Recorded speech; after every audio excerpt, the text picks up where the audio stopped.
ओम नमः शिवाय। हर हर महादेव। आज आषाढ़ माह के शुक्ल पक्ष की प्रतिपदा तिथि और गुरुवार है। आज के दिन महाकवि कालिदास दिवस मनाया जाएगा। कहा जाता है कि महाकवि कालिदास अनाथ थे और उनका लालन पालन एक ग्वाले ने किया था।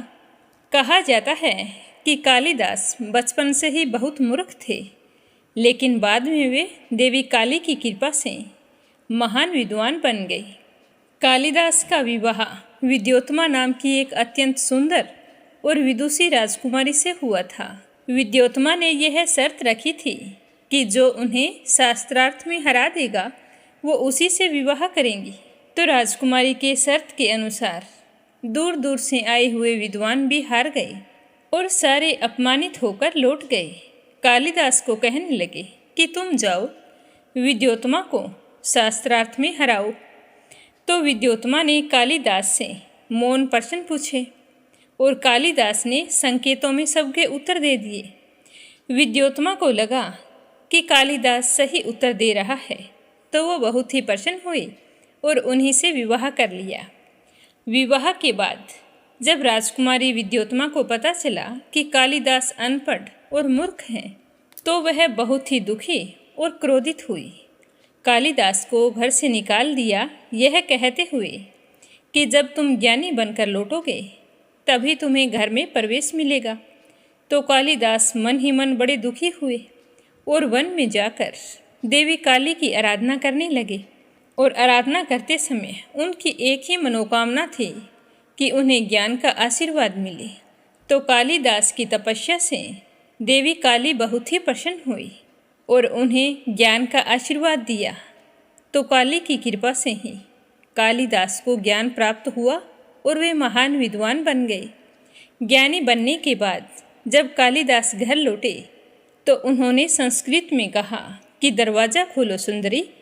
तो इस तरह सुनकर विद्योत्मा बहुत ही प्रसन्न हुई, क्योंकि वो जान गई थी कि वो आवाज़ उसके पति कालिदास की है और संस्कृत में इस तरह बोलना यानी कि वो ज्ञान प्राप्त करके आई हैं।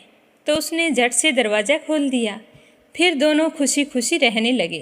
कहते हैं कि उसी के बाद कालिदास एक महाकवि बने और संस्कृत भाषा के कवि और नाटककार भी थे। वे महान राजा विक्रमादित्य के दरबार के नवरत्नों में से एक थे। उनकी रचना अभिज्ञान शाकुंतलम सबसे प्रसिद्ध है। इसके अलावा उन्होंने विक्रम ओवश्यम, मालविकाग्निमित्रम, महाकाव्य रघुवंशम और कुमार संभवम, खंड काव्य मेघदूतम और ऋतु संहार नामक प्रसिद्ध संस्कृत ग्रंथों की रचना की थी। तो इस तरह मूर्ख और अज्ञानी कालिदास जो जिस डाली पर बैठे थे उसी को काट रहे थे। वे निरंतर अभ्यास और लगन से अज्ञानता से ज्ञान की ओर बढ़ गए।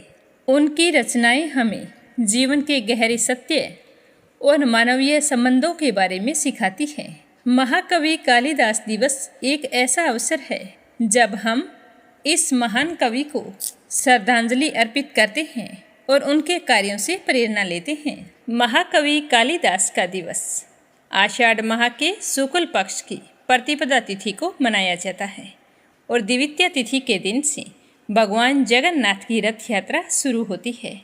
अब की बार साल 2025 में आषाढ़ माह के शुक्ल पक्ष की द्वितीया तिथि 26 जून को शाम 4 बजे शुरू हो जाएगी और इस तिथि का समापन 27 जून को सुबह 11:19 पर होगा। तो ऐसे में उदय तिथि के अनुसार भगवान जगन्नाथ रथ यात्रा का शुभारंभ 27 जून शुक्रवार को होगा। यह यात्रा 9 दिनों तक चलती है। इस रथ यात्रा का समापन 5 जुलाई को होने वाला है।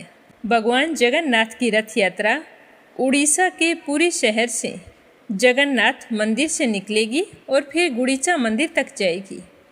इस यात्रा के पहले दिन छेरा की रस्म निकाली जाती है। प्राचीन काल से ही एक परंपरा चली आ रही है जिसके अनुसार उड़ीसा के महाराज सोने की झाड़ू से रथ की सफाई करते हैं। इस सोने की झाड़ू से रथ की सफाई करने को ही छेरा की रस्म कहा जाता है और उसी के बाद से रथ यात्रा शुरू होती है। फिर भगवान के भक्त रथ को खींचते हैं और पुण्य कमाते हैं। 1 जुलाई को हेरा पंचमी की रस्म की जाएगी। 4 जुलाई को रथ यात्रा गुड़ीचा मंदिर से भगवान जगन्नाथ के प्रमुख मंदिर में जाएगी, जिसे बहुड़ा कहा जाता है। फिर 5 जुलाई को भगवान जगन्नाथ मुख्य मंदिर वापस आ जाएंगे, जहां उनका भव्य तरीके से स्वागत किया जाएगा। स्कंद पुराण के अनुसार भगवान जगन्नाथ की बहन सुभद्रा ने एक दिन अपने भाई जगन्नाथ से नगर देखने की इच्छा व्यक्त की। तभी जगन्नाथ और बलभद्र ने अपनी बहन को रथ पर बिठाकर नगर को दिखाने के लिए चल पड़े। इसी दौरान वे अपनी मौसी गुंडीचा के यहाँ भी गए थे। वहाँ जाकर 7 दिनों तक रुके थे। कहते हैं कि तभी से भगवान जगन्नाथ रथ यात्रा की परंपरा शुरू हुई थी। भगवान जगन्नाथ के व्रत चैत्र के महीने में आने वाले सोमवार को किए जाते हैं। यह व्रत उन्हीं लोगों के घरों में होता है जिनके घर का कोई भी सदस्य श्री जगन्नाथ धाम की यात्रा करके आ चुका हो। इस व्रत में टेसु के पुष्प से पूजा की जाती है, इसीलिए इस व्रत को 30वां सोमवार के नाम से भी जाना जाता है। कहते हैं कि चैत्र माह में आने वाले चारों सोमवार को 30वां सोमवार के नाम से जाना जाता है और इन सोमवारों को भगवान श्री जगन्नाथ की उपासना की जाती है। पहले सोमवार को गुड़ से, दूसरे सोमवार को गुड़ और धनिया से, तीसरे सोमवार को पंचामृत से तथा चौथे सोमवार को कच्चा पक्का हर तरह का पकवान बनाकर भगवान को भोग लगाया जाता है। इसके बाद उनकी पूजा की जाती है। कहा जाता है कि इन चारों सोमवार पर श्रद्धा के साथ व्रत रखने से सभी तरह के कष्टों से मुक्ति मिलती है और मन की सारी मनोकामनाएं पूर्ण होती है।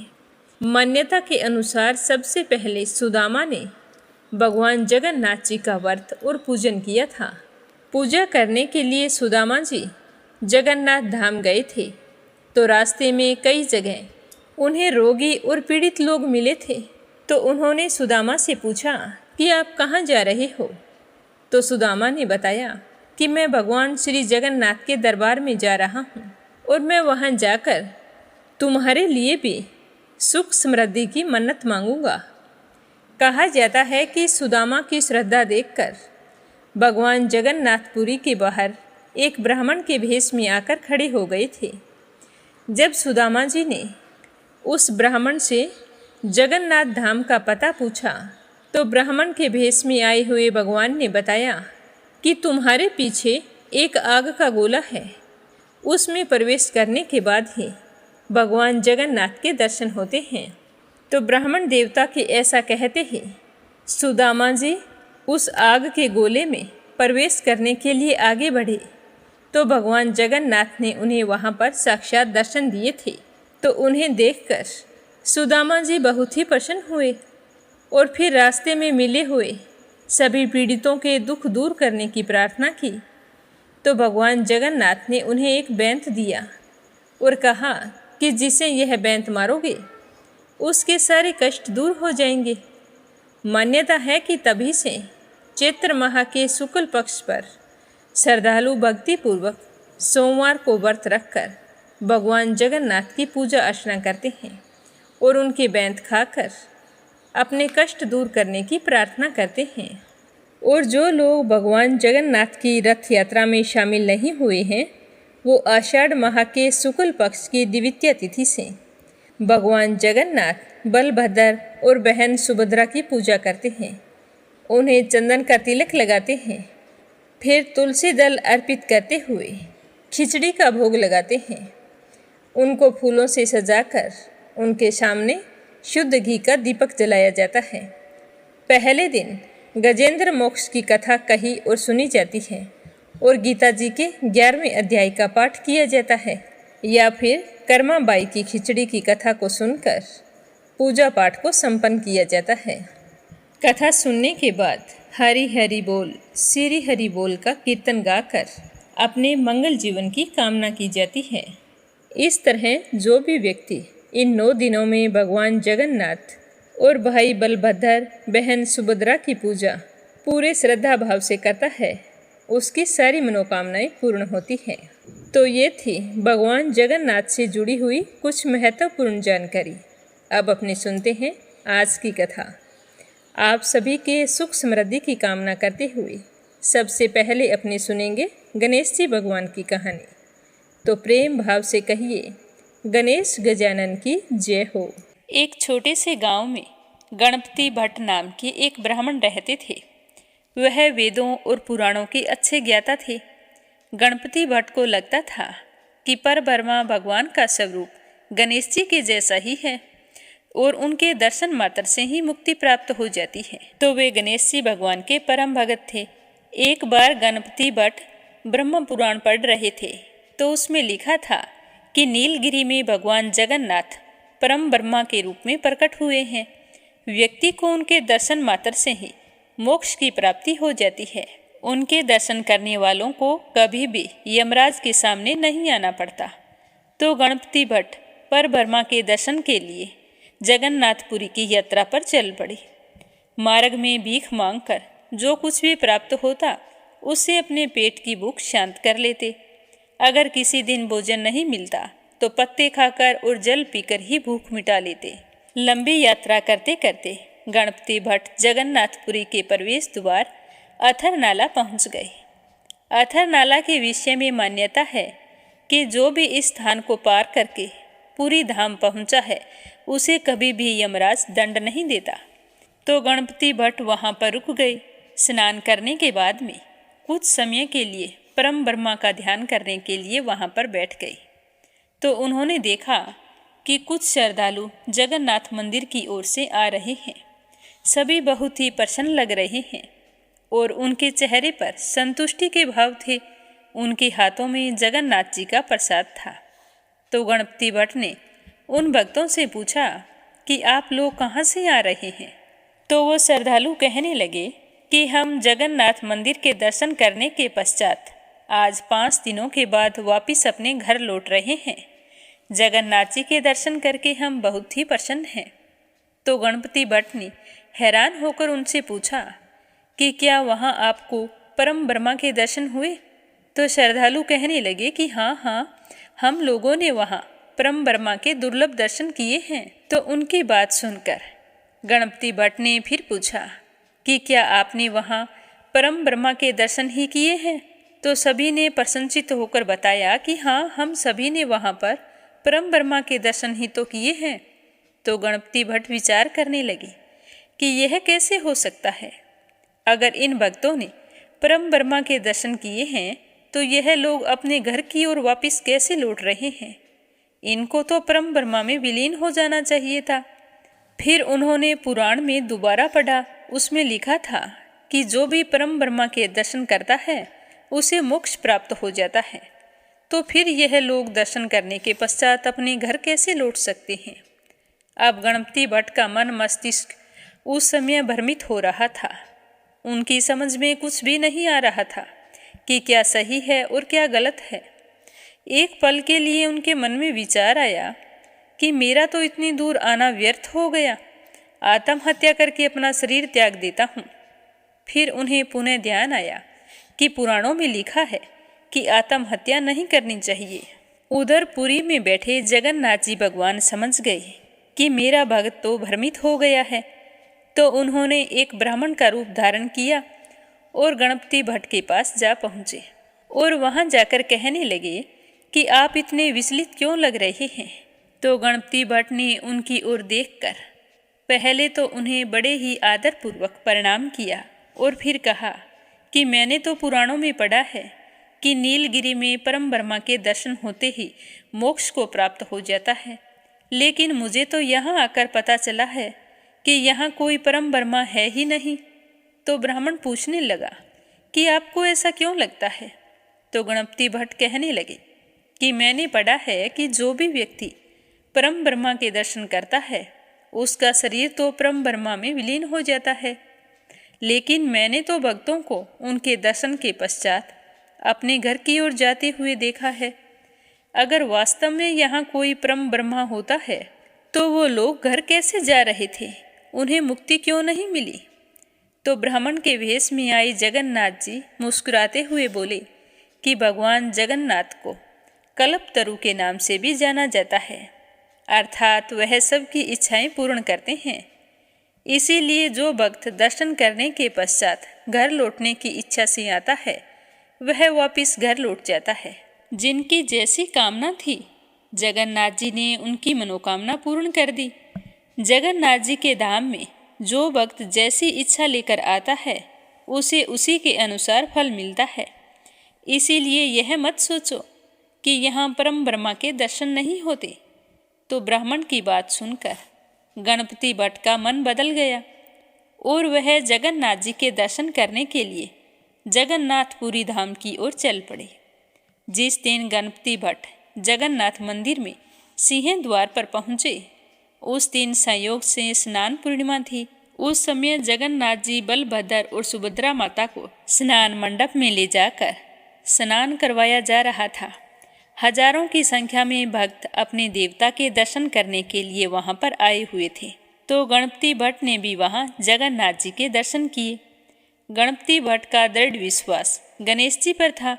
उनका विश्वास था कि परम ब्रह्मा का चेहरा गणेश जी जैसा है। जब उनको जगन्नाथ जी का चेहरा गणेश जी जैसा दिखाई नहीं दिया तो वो उनको बिना प्रणाम किए निराश होकर लौट आए। अपने भक्त को निराश होकर जगन्नाथ भगवान कैसे जाने देते। तो जगन्नाथ भगवान ने उसी रात राजा के एक सेवक को सपने में दर्शन दिए। जगन्नाथ जी भगवान कहने लगे कि मेरा भक्त इतनी दूर से मेरे दर्शन के लिए आया था, लेकिन मेरा चेहरा गणेश जी जैसा नहीं था, तो वह निराश होकर लौट रहा है। इसीलिए तुम तुरंत जाओ और उसे वापस बुला कर लाओ और उससे बोलो कि वापिस आकर गणेश जी मुख के दर्शन करें। तो यह सुनकर राजा का सेवक तुरंत उठा और गणपति भट्ट को ढूंढने के लिए चल पड़ा। गणपति भट्ट बहुत ही उदास होकर जा रहा था तो उसके पास पहुंचकर वह कहने लगा कि आप तो बहुत ही भाग्यशाली हैं। जगन्नाथ भगवान आपको स्वयं दर्शन देना चाहते हैं, अतः आप मेरे साथ पुनः मंदिर चलें, जहां आपको परम ब्रह्मा के दर्शन होंगे। जहां भगवान परम ब्रह्मा के रूप में सभी को दर्शन देते हैं और आप वहां से वापस लौट रहे हैं, ऐसे कैसे हो सकता है। चलो आप मेरे साथ, भगवान के दर्शन करने के बाद ही जाना। तो गणपति भट्ट कहने लगे कि वहाँ परम ब्रह्मा कहाँ हैं, उनका चेहरा गणेश जी जैसा नहीं है और मेरा दृढ़ विश्वास है कि परम ब्रह्मा का चेहरा गणेश जी के मुख के समान है। मुझे तो उनके चेहरे पर सूंड भी दिखाई नहीं दी, फिर तुम मुझे वापस लौटने के लिए क्यों कह रहे हो। तो मुदिरत कहने लगे कि आप एक बार दोबारा मंदिर जाएं, आपको इस बार परम ब्रह्मा के स्वरूप में गणेश जी का चेहरा दिखाई देगा। इस तरह राजा के सेवक के बार बार अनुरोध करने पर गणपति भट्ट पुनः मंदिर में गए। इस बार उन्हें भगवान जगन्नाथ और बलभद्र के चेहरे पर एक बड़ी सूंड और सुंदर दंत के दर्शन हुए। तो जिसे देखकर गणपति भट्ट ने प्रसन्न होकर उनकी स्तुति की। गणपति भट्ट परम ब्रह्मा के ध्यान में लीन होकर पृथ्वी पर गिर पड़े और उनकी आत्मा प्रभु में विलीन हो गई। वहां पर उपस्थित भक्त इस बात के प्रत्यक्षदर्शी बने। कहा जाता है कि उसके पश्चात से ही स्नान पूर्णिमा के दिन जगन्नाथ जी का हाथी भेष या फिर गजानन भेष बनाया जाता है। तो ये थी गणेश जी के परम भक्त की कहानी। बोलो गणेश गजानन की जय हो। अब अपने सुनते हैं श्री स्कंद पुराण का आगे का अध्याय। तो प्रेम भाव से कहिए, स्कंद पुराण की जय हो, शिव परिवार की जय हो। जब पार्वती जी भगवान शंकर की प्रसन्नता के लिए कठोर से कठोर तपस्या करने लगी तो उसकी महान तपस्या से संपूर्ण चराचर जगत संतप्त होने लगा। तब देवता और असुर मिलकर पितामह की शरण में गए और वहां जाकर कहने लगे कि हे भगवान, आपने ही इस संपूर्ण चराचर जगत की सृष्टि की है, अब आप ही हम देवताओं की रक्षा करें। देवी पार्वती कठोर तपस्या कर रही है और भगवान भोले शंकर पर इसका कोई असर नहीं हो रहा है। अगर जल्द ही आपने कुछ नहीं किया तो इसका अंजाम भयानक होगा। तो देवताओं की यह बात सुनकर पितामह ने मन ही मन चिंतन किया। चिंतन से उन्हें ज्ञात हुआ कि पार्वती की तपस्या से बहुत बड़ी अद्भुत दावा अग्नि प्रकट हुई है।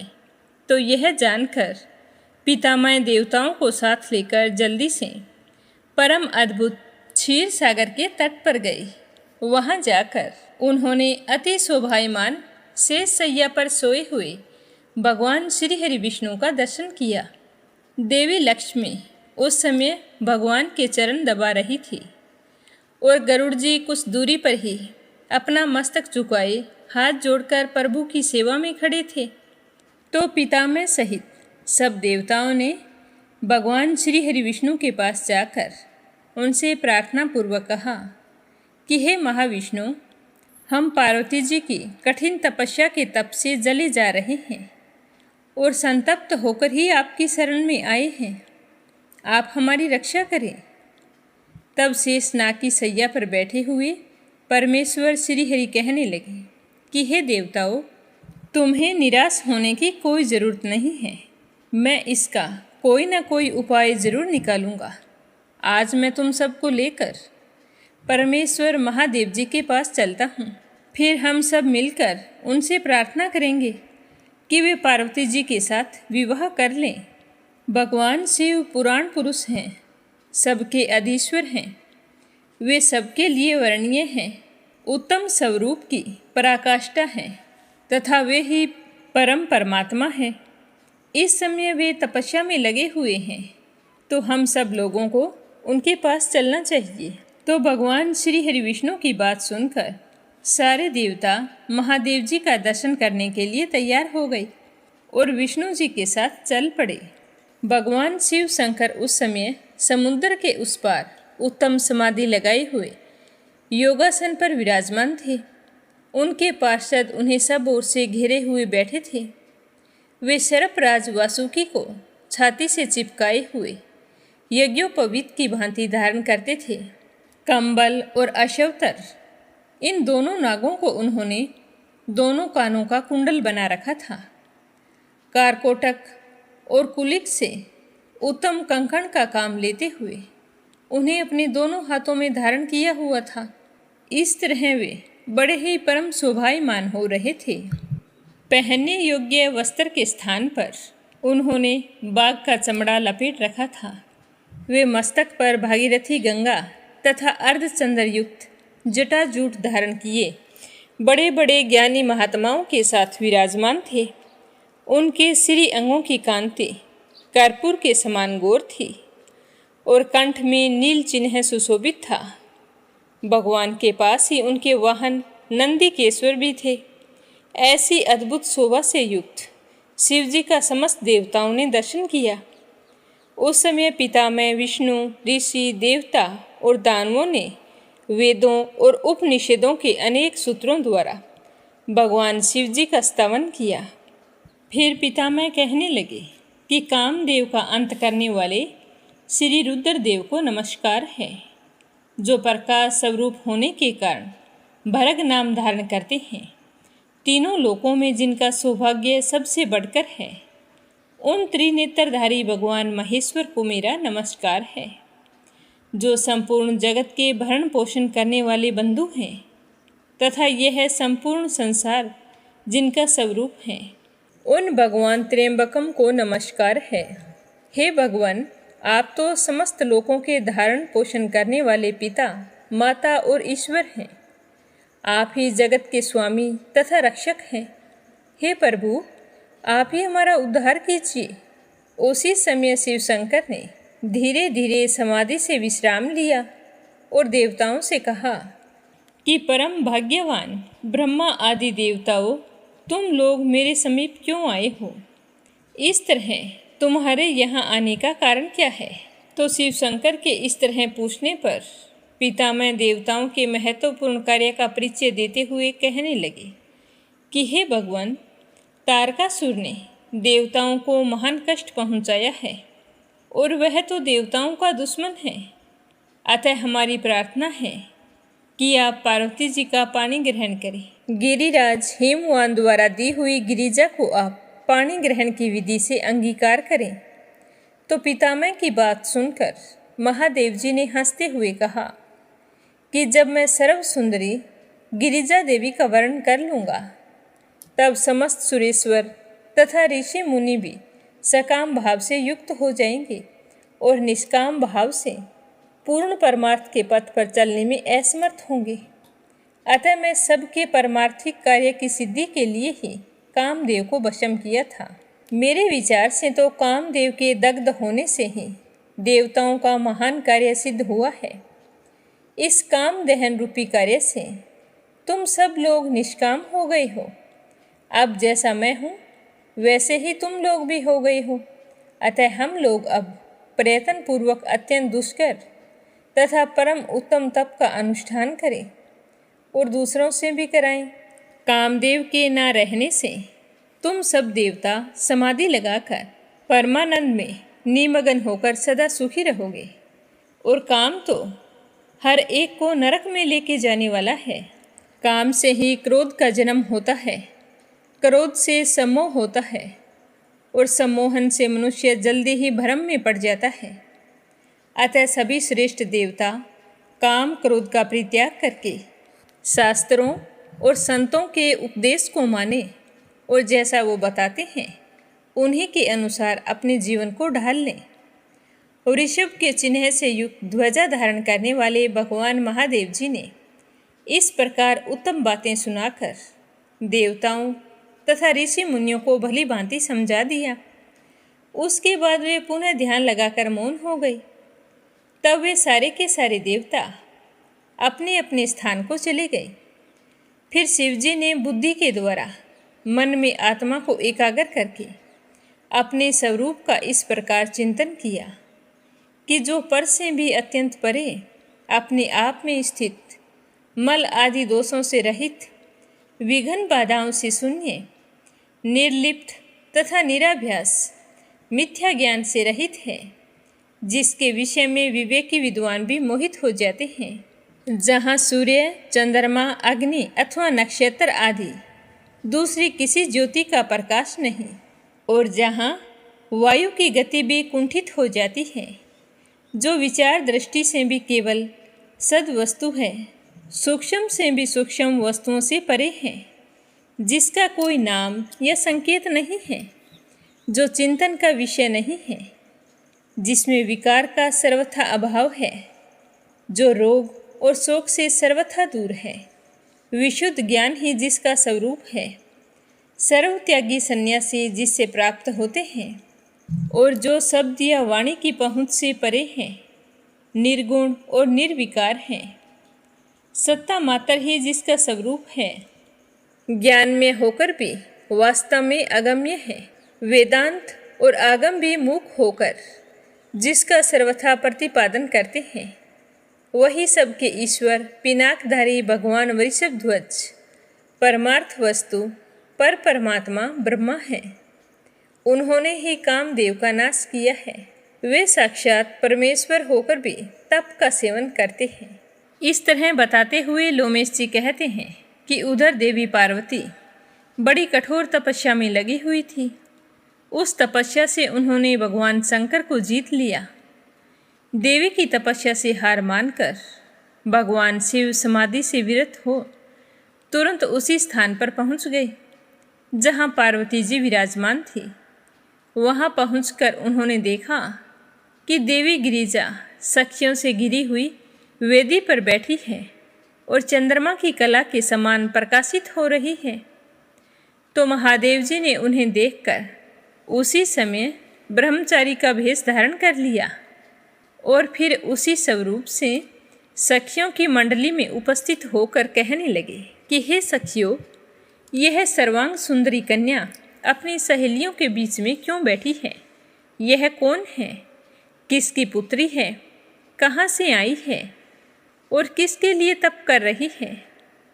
तब जया ने उत्तर दिया कि हे ब्रह्मचारी जी, ये गिरिराज हिमवान की कन्या है और कठोर तपस्या के द्वारा ये परमेश्वर रुद्र को पति के रूप में प्राप्त करना चाहती है। तो जया की बात सुनकर ब्राह्मण भेष में आए हुए भगवान शिव शंकर जोर जोर से हंसने लगे और कहने लगे कि हे सखियों, ये तुम्हारी पार्वती तो भोली वाली है, इसे अपने हित और अहित का कुछ भी ज्ञान नहीं है। भला रुद्र की प्राप्ति के लिए तपस्या करने की क्या आवश्यकता? अरे रुद्र तो अमंगल रूप हैं, हाथ में कपाल धारण करते हैं। मरगट का निवासी उन्हें अधिक प्रिय लगता है। जिस दिन इनके वर्ण कर लेने पर रुद्र का इसके साथ संबंध रहेगा, उसी दिन से यह शुभांगी पार्वती भी अशुभ रूप हो जाएगी। रुद्र वही हैं जिन्हें दक्ष के श्राप से ब्राह्मणों ने यज्ञ आदि कामों से बहिष्कृत कर दिया था। अत्यंत भयानक विष वाले जो सर्प थे, वे ही उनके अंगों के आभूषण बने हुए हैं। रुद्र अपने अंगों में चिता की राख लगाते हैं, चमड़े का वस्त्र पहनते हैं, अमांगलिक वस्तुएं धारण करते हैं तथा निरंतर भूत परमत और पिशाचों से घिरे रहते हैं। तो इस सुकुमारी कन्या को उस रुद्र से क्या लेना है? सखियों को चाहिए कि इसे ऐसा करने से रोकना चाहिए और इसका विवाह कोई मनोहर रूप वाले जैसे देवराज इंद्र, परम तपस्वी धर्मराज, वरुण, कुबेर, वायु तथा अग्नि को छोड़ रुद्र के प्रति इनका अनुराग कैसे हुआ? तो परमेश्वर शिव ने इस प्रकार की बहुत सी बातें वहाँ पर कही। तो उसी समय पार्वती जी सखियों के मध्य में बैठकर तपस्या में संलग्न थी। उन्होंने ब्राह्मण भेष में आए हुए रुद्र की बातें सुनकर उनके प्रति रोष प्रकट करना शुरू कर दिया और कहने लगी कि जया, साध्वी विजया, विषव सुंदरी, परमलोचा और महाभागा सुलोचना, मैं तुम लोगों से कहती हूँ कि जो कुछ मैंने किया है वो सब कुछ ठीक ही किया है। तुम्हें इस ब्राह्मण की बातों पर विश्वास करने की कोई ज़रूरत नहीं है। जो इस समय यहाँ पर ब्रह्मचारी का रूप धारण करके कोई आया है, तो यह अवश्य ही कोई महादेवी का निंदक है। अतः हे सखियों, हमें ऐसे व्यक्ति से कोई बात नहीं करनी चाहिए। जो महात्माओं की निंदा करने वाले पापी, कृतघ्न, वेद दूषक, वेद भ्रष्ट और मर्यादाहीन हैं, उन लोगों के साथ बुद्धिमान पुरुषों को वार्तालाप नहीं करना चाहिए। श्रेष्ठ पुरुषों की निंदा सुनकर अगर कोई व्यक्ति वहीं पर बैठा रहता है और निंदा के बारे में सुनता रहता है, वहाँ से खड़ा होकर बाहर तक नहीं जाता है, वे प्रतिष्ठाहीन मानव पाप के भागी होते हैं।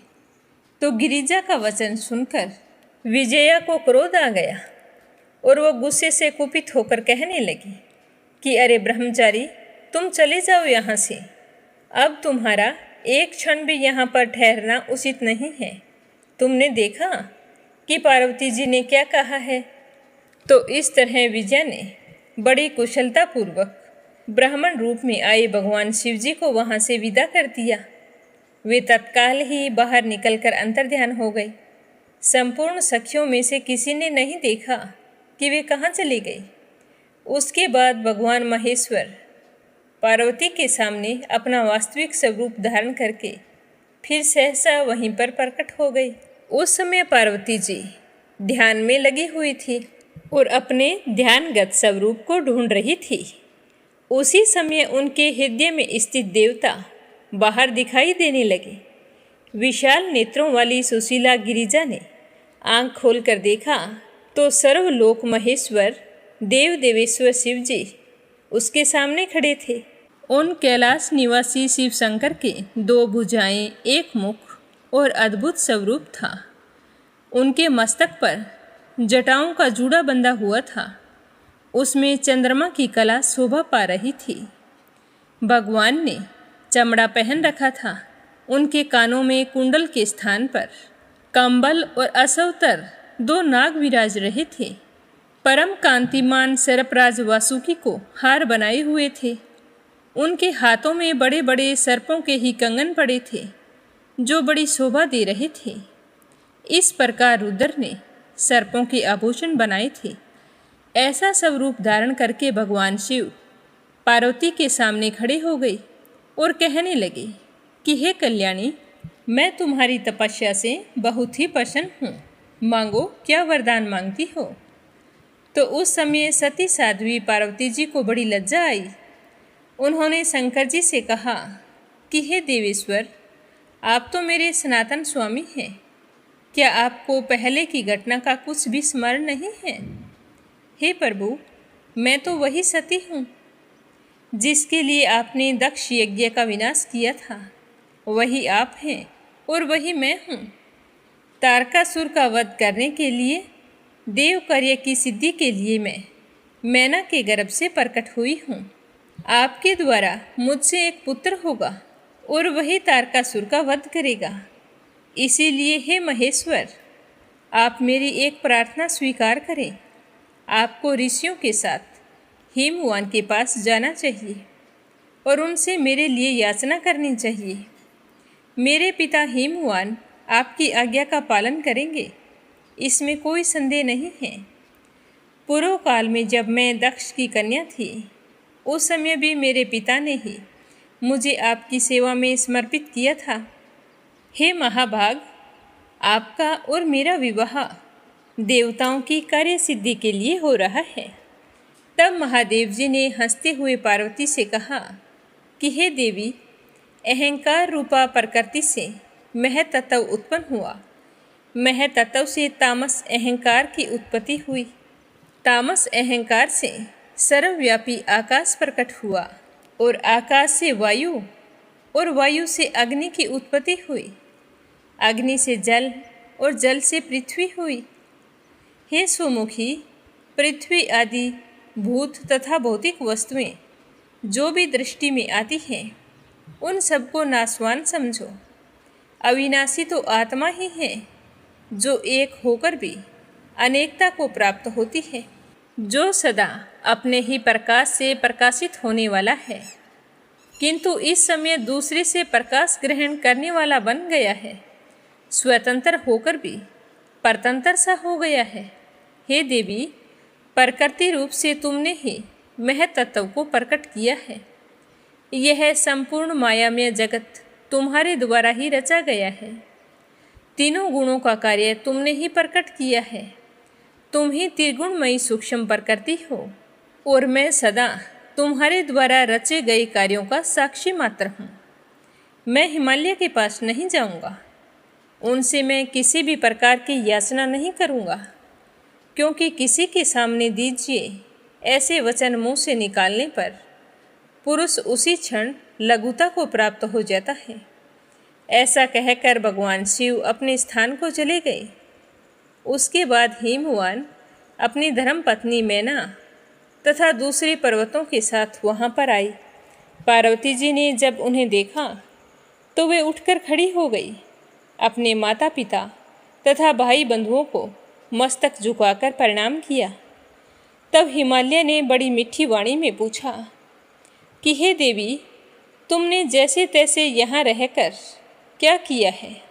तो पार्वती जी अपने पिता की बात सुनकर कहने लगी कि हे पिताजी, मैंने यहाँ उत्तम तपस्या के द्वारा कामनाशक महादेव जी की आराधना की है। मेरा वह महान कार्य जो अन्य सब लोगों के लिए अत्यंत दुर्लभ है, आज सिद्ध हो गया है। महादेव जी संतुष्ट होकर यही मेरा वरण करने के लिए पधारे थे, किंतु मैंने जब उनसे कहा कि आप मेरे पिता की अनुपस्थिति में इस समय मेरा पानी ग्रहण नहीं कर सकते हैं, आप उनसे पूछो और उनकी आज्ञा के द्वारा ही सब कुछ संपन्न होगा, तो वे जिस मार्ग से आए थे उसी मार्ग को लौट गए। तो पार्वती जी की यह बात सुनकर बंधु बांधवों सहित धर्मात्मा हिमवान को बड़ी ही प्रसन्नता हुई। वे अपनी पुत्री से कहने लगे कि हे पुत्री, अब हम सब लोग घर की ओर चलें।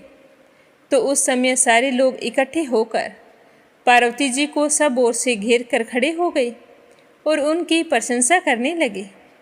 उसके बाद हिमवान पार्वती को अपने घर ले आई। यह देखकर सारे देवता बड़े ही प्रसन्न हुए, दुंदुभी बजाने लगे। उनके शंख और तुरहे भी बज उठे। इस प्रकार अपने पिता के घर में आई हुई पार्वती उत्कृष्ट तेज से सुशोभित होने लगी। वे मन ही मन सदा भगवान शिव जी का ही चिंतन करती थी। श्रेष्ठ देवता भी उसके प्रति पूज्य भाव रखते थे। इससे आगे क्या हुआ यह अपने सुनेंगे कल की कथा में। प्रेम भाव से सुनने के लिए आप सभी का बहुत बहुत धन्यवाद। भगवान भोले शंकर का आशीर्वाद आप सब पर हमेशा बना रहे। तो प्रेम से कहिए स्कंद पुराण की जय हो, शिव परिवार की जय हो। अब एक कहानी अपने सुनते हैं महाकवि कालिदास की। जब माँ सरस्वती ने कालिदास के घमंड को चूर चूर कर दिया। महाकवि कालिदास के कंठ में साक्षात सरस्वती जी का वास था। शास्त्रार्थ में उन्हें कोई भी पराजित नहीं कर सकता था। अपार यश, प्रतिष्ठा और सम्मान पाकर एक बार महाकवि कालिदास को अपने आप पर घमंड हो गया। वो सोचने लगे कि मैंने तो सारे संसार का ज्ञान प्राप्त कर लिया है, अब सीखने को कुछ बाकी ही नहीं बचा। अब मुझसे बड़ा ज्ञानी तो इस संसार में कोई दूसरा हो ही नहीं सकता। एक बार कालिदास को पड़ोसी राज्य से शास्त्रार्थ का निमंत्रण आया, तो निमंत्रण पाकर कालिदास तो फूले नहीं समा रहे थे। वो सोच रहे थे कि मैं ही सबसे ज्ञानी हूँ। तो उन्होंने जल्दी से विक्रमादित्य से अनुमति ली और अपने घोड़े पर चढ़कर रवाना हो गए। गर्मी का मौसम था, काफ़ी तेज धूप थी और लगातार यात्रा करते समय कालिदास को प्यास लग गई। थोड़ी देर बाद में उन्हें एक जगह एक टूटी फूटी सी झोंपड़ी दिखाई दी। पानी की आशा में वे घोड़े से उतरकर उस झोंपड़ी के पास चले गए। तो झोंपड़ी के सामने एक कुआं भी था। कालिदास ने सोचा कि कोई झोंपड़ी में होगा, आवाज़ लगा लेता हूँ, मुझे पानी पिला देगा। तो कालिदास ने आवाज़ लगाई तो उसी समय झोंपड़ी से एक छोटी सी बच्ची मटका लेकर बाहर निकली थी। तो बच्ची ने कुएं से पानी भरा और वहाँ से जाने लगी। कालिदास उसके पास गए और जाकर कहने लगे कि बालिके, बहुत जोरों की प्यास लगी है, थोड़ा पानी पिला दो। तो वह बच्ची कहने लगी कि आप कौन हैं? मैं तो आपको नहीं जानती, पहले आप अपना परिचय दीजिए। तो कालिदास को लगा कि ऐसा भी कोई है संसार में जो मुझे नहीं जानता और मुझे भी परिचय देने की आवश्यकता पड़ेगी। फिर भी वह प्यास से बेहाल था। वो कहने लगा कि बालिके, तुम अभी छोटी हो, इसीलिए तुम मुझे नहीं जानती। अगर तुम्हारे घर में कोई बड़ा हो तो उसे बाहर भेज दो, वो तो मुझे देखते ही पहचान जाएगा, क्योंकि मेरा नाम और सम्मान बहुत दूर दूर तक फैला हुआ है। मैं तो इस संसार का बहुत ही विद्वान व्यक्ति हूँ। तो कालिदास के घमंड भरे वचनों को सुनकर वह बालिका बहुत ही हैरान हुई। वो कहने लगी कि आप तो असत्य कह रहे हैं। इस संसार में तो सिर्फ दो ही बलवान हैं और मैं तो उन दोनों को जानती हूँ। आप अपनी प्यास बुझाना चाहते हैं तो उन दोनों के नाम बताइए। तो कालिदास सोचने लगा। कुछ देर सोचकर फिर बोला कि हे बालिके, मुझे तो पता नहीं, तुम ही बता दो, पर मुझे बहुत जोरों की प्यास लगी है, मुझे पानी पिला दो, मेरा प्यास के मारे गला सूख रहा है। तो वह बालिका कहने लगी कि इस संसार में अन्न और जल, ये दोनों सबसे बड़े हैं। भूख और प्यास में इतनी शक्ति है कि वे बड़े से बड़े पहलवान को भी झुका दे। देखिए, प्यास ने आपकी क्या हालत बना दी है। तो उस बालिका का वचन सुनकर कालिदास तो चकित रह गए। बड़े बड़े विद्वानों को पराजित करने वाले कालिदास एक छोटी सी बालिका के सामने निरुत्तर खड़े थे। तो बालिका ने पुनः पूछा कि सत्य बताएं कि आप कौन हैं।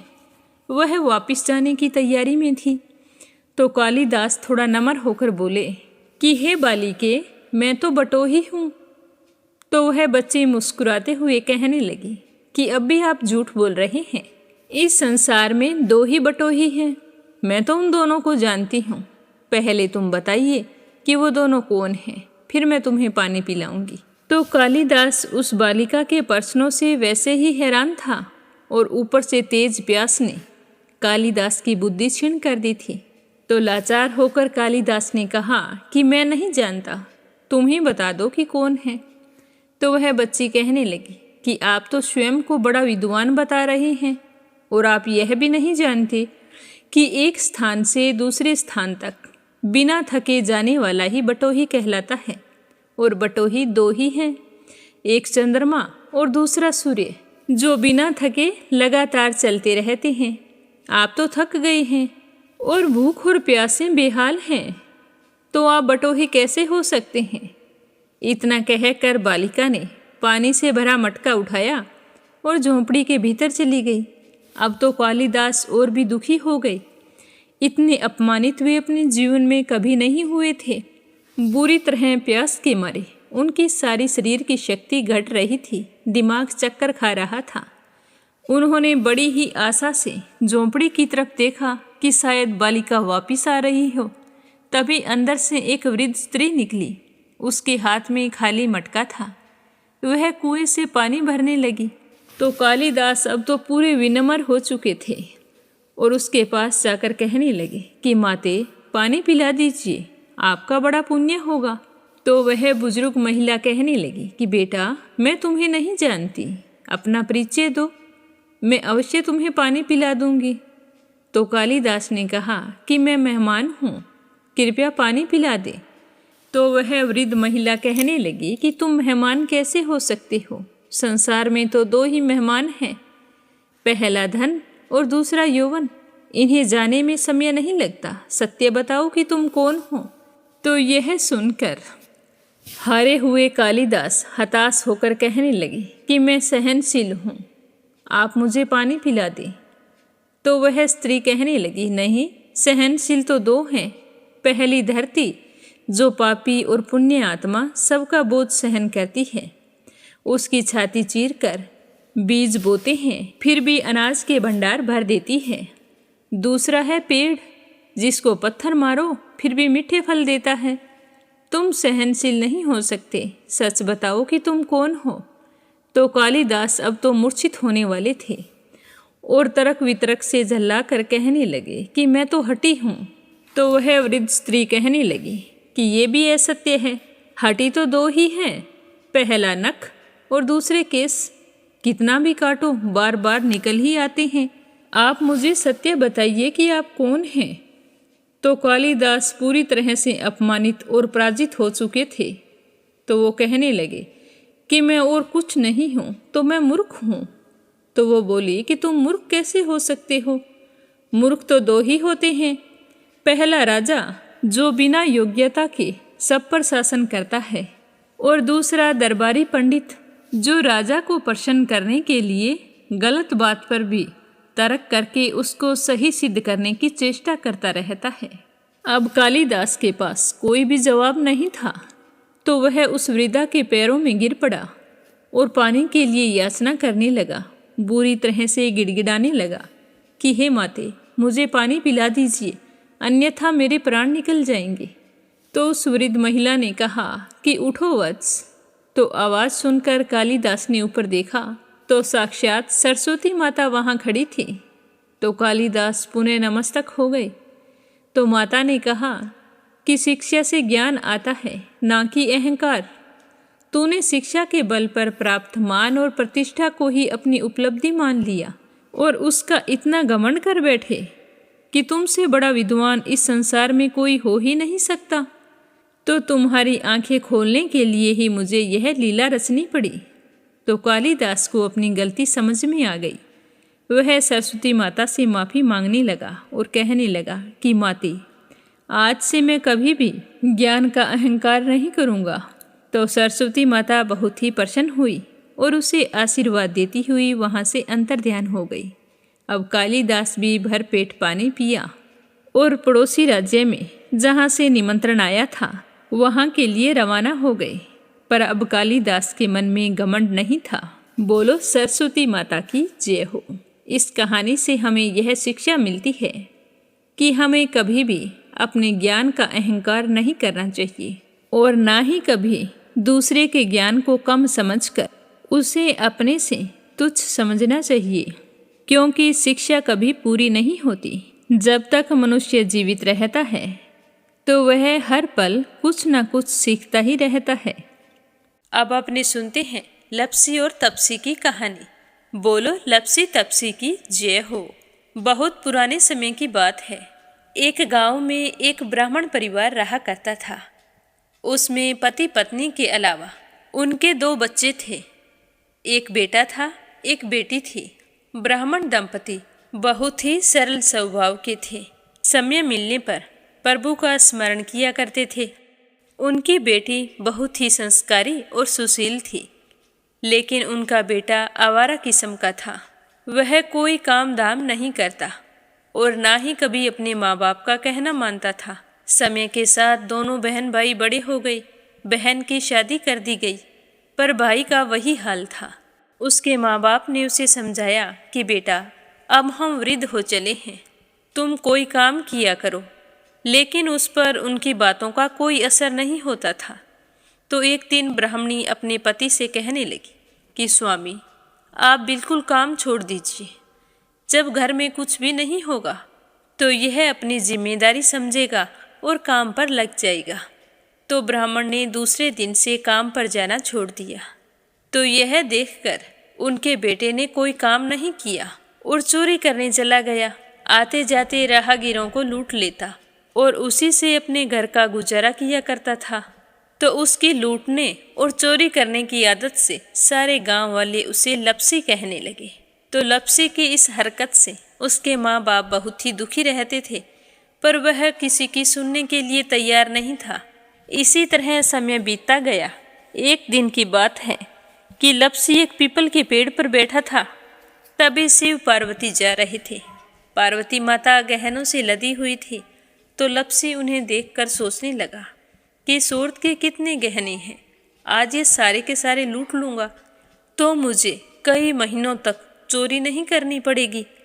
तो वह लूटने के इरादे से पीपल की ओट में होकर बैठ गया। जैसे ही शिव पार्वती वहाँ से जाने लगे तो लपसी एकदम से शिव पार्वती के सामने आकर कहने लगा कि जल्दी से जितने सारे गहने पहन रखे हैं उतार दो। तो पार्वती माता कहने लगी कि तुम चोरी क्यों करती हो, तुम्हें पता है चोरी करना पाप है।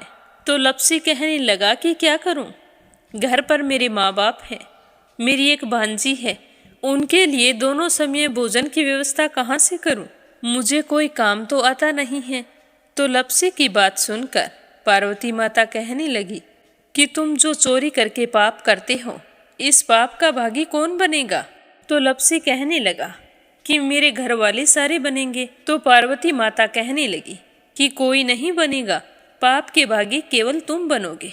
तो लपसी कहने लगा कि मैं लूट खोस कर उन्हीं के लिए लेकर जाता हूँ, तो पाप के भागी तो उन्हें बनना ही पड़ेगा। तो लपसी की बात सुनकर पार्वती माता ने हंसकर कहा कि हम यहीं पर बैठे हैं और तुम अपने घर जाओ, अपने घर वालों से पूछो कि कोई तुम्हारे पाप का भागी बनेगा क्या। तो यह सुनकर लपसी भागा भागा अपने घर आया और अपनी माँ के पास गया और कहने लगा कि माँ, मैं चोरी करके लाता हूँ, राह चलते राहगीरों को लूटता हूँ, तुम्हारे लिए ही तो करता हूँ। तो तुम मुझे एक बात बताओ, चोरी करने से जो पाप लगता है तो आप मेरे पाप के भागी बनोगे। तो लपसी की बात सुनकर उसकी माँ कहने लगी कि बेटा, मैंने तो तुमसे नहीं कहा कि तुम चोरी करके लाओ, तुम कमा कर लाओ, हमें तो 2 वक्त की रोटी चाहिए, मैं तो तुम्हारी पाप की भागी नहीं बनूंगी। तो माँ के मुंह से इस तरह की बात सुनकर लपसी तो हैरान हो गया। फिर वह अपने पिताजी के पास गया और जाकर कहने लगा कि पिताजी, मैं जो कुछ भी लूट खोस के लाता हूँ वो आपके लिए ही तो लाता हूँ। देखो मैंने लूट कर कितना धन इकट्ठा कर लिया है, कितने ऐशो आराम है तुम्हारे। अगर मैं चोरी नहीं करता तो क्या ये सब हमें मिलता। पिताजी, मैं तुमसे एक बात पूछता हूँ कि चोरी करने से पाप लगता है, तो उस पाप में आप मेरे भागीदार बनोगे क्या। तो लपसी की बात सुनकर उसके पिताजी कहने लगे कि बेटा, मैंने नहीं कहा कि तुम चोरी करके लाओ, तुम कमा कर लाओ, मैं तुम्हारे पाप का भागी नहीं बनूंगा। तो माँ बाप के मुंह से इस तरह की बात सुनकर वह बहुत ही उदास हुआ और सोचने लगा कि मैं कितने महीनों से चोरी कर रहा हूँ, ना जाने मुझ पर कितना पाप चढ़ गया है, और ये तो बोल रहे हैं कि पाप के भागी हम नहीं बनेंगे, तो अब क्या होगा। तो वह बड़े ही दुखी मन से शिव पार्वती से मिलने के लिए चल पड़ा। जैसे ही घर से बाहर निकलने लगा तो उसकी छोटी सी भांजी दरवाजे पर खेल रही थी। उसे पता नहीं था कि पाप पुण्य क्या होता है। तो वो कहने लगी कि मामा, पाप की भागी मैं बनूंगी। तो उसके इस तरह कहते ही लपसी ने उसे गोद में उठाया और चल पड़ा। शिवजी भगवान और पार्वती माता के पास जाकर कहने लगा कि घर वालों ने पाप का भागी बनने से मना कर दिया है और एक यही है जो पाप की भागी बनने को तैयार है। फिर लपसी बड़े ही दीन स्वर में कहने लगा कि हे भगवान, मैं समझ गया हूँ कि चोरी करना पाप है। आज तक जो मैंने काम किया वो बहुत ही गलत था, लेकिन अब मैं इसका प्रायश्चित करना चाहता हूँ। अब तुम ही बताओ, मुझे मेरे पापों से मुक्ति कैसे मिलेगी। तो उसकी बात सुनकर शिव पार्वती बहुत ही खुश हुए और लपसी को कच्चे सूत का एक छोटा सा गोला देते हुए कहा कि लपसी, ये सूत लो और इस पीपल के चारों ओर परिक्रमा लगाओ। जब यह सूत समाप्त हो जाएगा तब तुम्हारे सारे पाप नष्ट हो जाएंगे। तो यह सुनकर लपसी बहुत ही खुश हुआ। सोचने लगा कि छोटा सा गोला है, अभी लपेट कर घर चला जाऊंगा, उसके बाद में कभी कोई पाप नहीं करूंगा। फिर उसने अपनी बांजी को कंधे पर बैठाया और पीपल की परिक्रमा लगानी शुरू कर दी। अब भगवान का वह सूत खत्म कहाँ होने वाला था। लपसी चक्कर लगाता गया पर वह सूत खत्म नहीं हुआ। चक्कर लगाते लगाते 1 महीने, 6 महीने, साल, पूरे 12 साल बीत गए पर वह सूत खत्म नहीं हुआ। 12 साल बाद एक बार फिर शिव पार्वती जी वहाँ से गुजर रहे थे तो पार्वती माता ने कहा कि स्वामी, चलो लपसी को चलकर देखते हैं। तो शिवजी कहने लगे, वो चोरी करने वाला, लूटने वाला कब का चला गया होगा। तो पार्वती माता कहने लगी कि नहीं स्वामी, चलकर देखने में क्या जाता है, चलो एक बार देखते हैं। तो शिव पार्वती जी जैसे ही पीपल वृक्ष के पास आए तो देखा कि लपसी तो अब भी चक्कर लगा रहा है। वहाँ चारों ओर गहरी खाई हो गई है और लपसी की बड़ी बड़ी दाढ़ी, मूंछें, नाखून बढ़ गए हैं।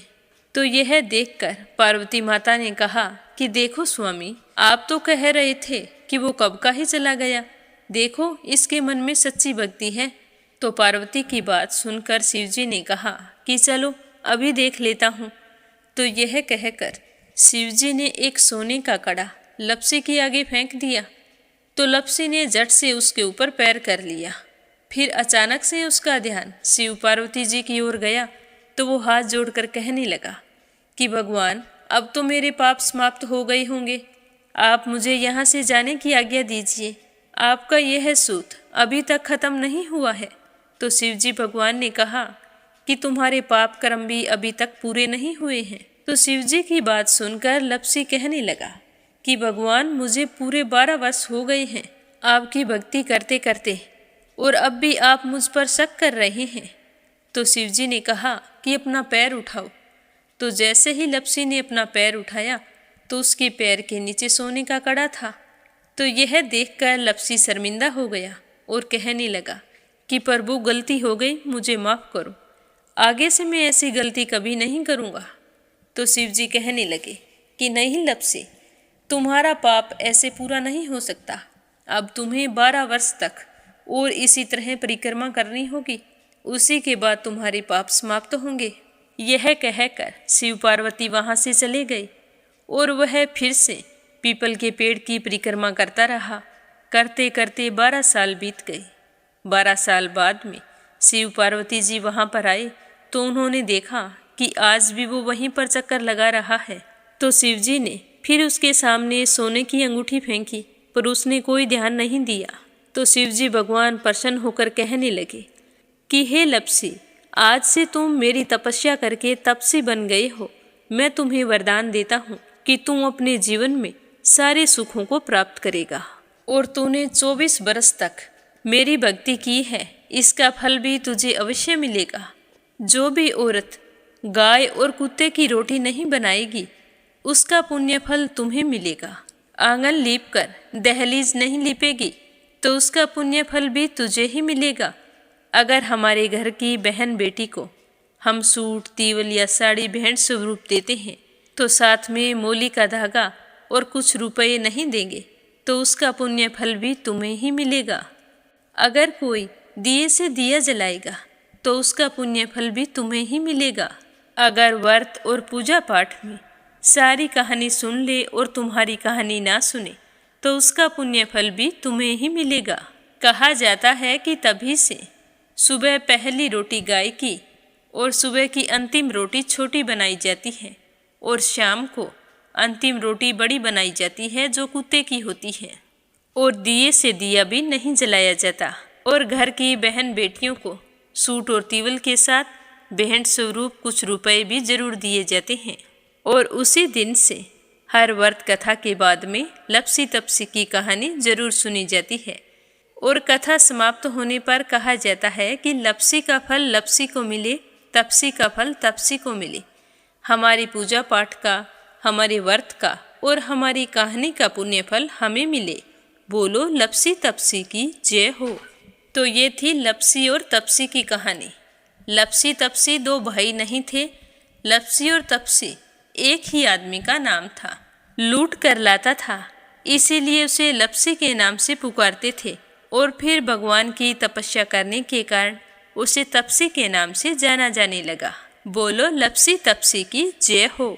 अब अपने सुनते हैं कथा सुनने वाले प्यारे श्रोताओं के नाम। आज का पहला कमेंट संजय, सोनिया, हिताक्षी, दीपेश, मयंक हरियाणा से। दूसरा है राधा रोहिला खजूरी खस दिल्ली से।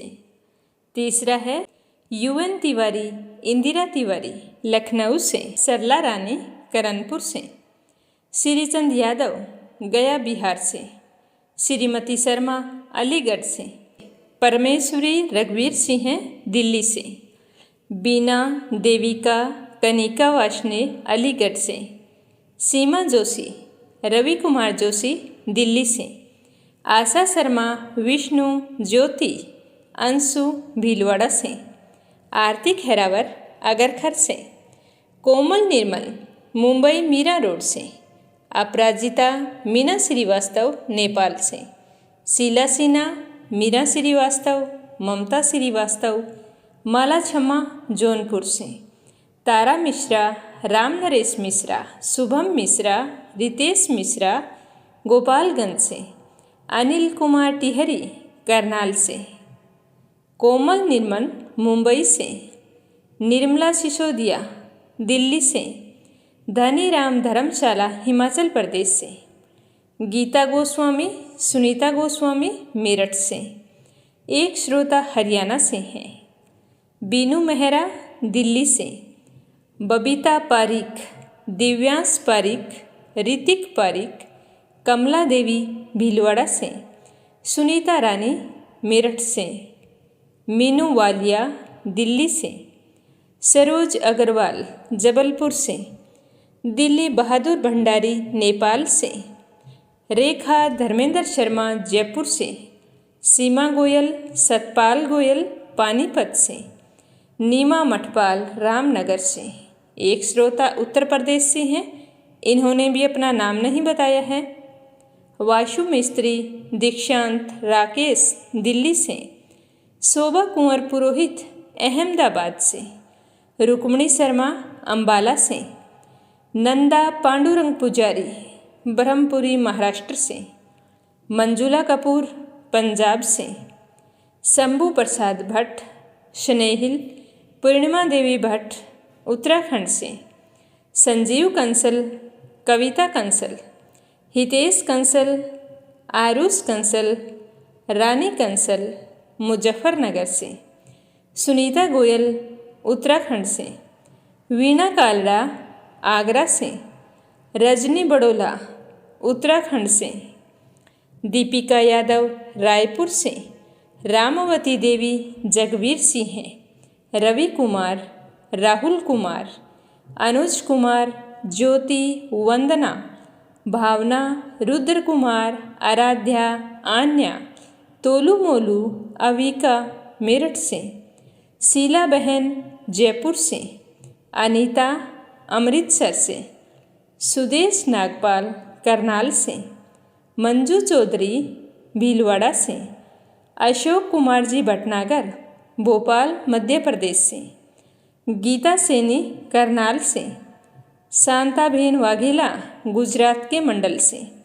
वतन कौर कमलेश भल्ला जम्मू से, शशि वर्मा, अंजलि वर्मा, करण वर्मा पंजाब से, नीलम जायसवाल हैदराबाद से, क्षमा परतुल वडोदरा से, निकिता सेजवानी अहमदाबाद से, उषा जांगिड़ सोजत सिटी से, पाल सावित्री ईश्वरलाल रामचंदानी गाजियाबाद से, उषा सूद बेंगलुरु से, शकुंतला पंगल भिवानी से, मीरा पूजा सोना संयम शंकर लाल डिग्री, देवी सिंह कार्तिक पायल सौम्या, उमा रघुवंशी गजबा सौदा से, पूजा पाठक उत्तराखंड देहरादून कोशानी से, श्रीमती शर्मा ओडिशा से, प्रमोद यादव साहो हिमाचल प्रदेश से, सीताराम जायसवाल शकुंतला जायसवाल वाराणसी से, पुष्पा पटेल हिमांशु ब्रिजेश, दिशु यानिक पटेल जानकी पराग लंदन से, स्मिता सीताराम गायकवाड़ महाराष्ट्र से, कमलेश लाल रुड़की से, ललिता विशाल, आराध्या आरव, भानु पूजा पूनम, खुशबू सोमदीप दमोह मध्य प्रदेश से, अंकुश वर्मा अनीता खारी। आप सभी श्रोताओं का बहुत बहुत धन्यवाद।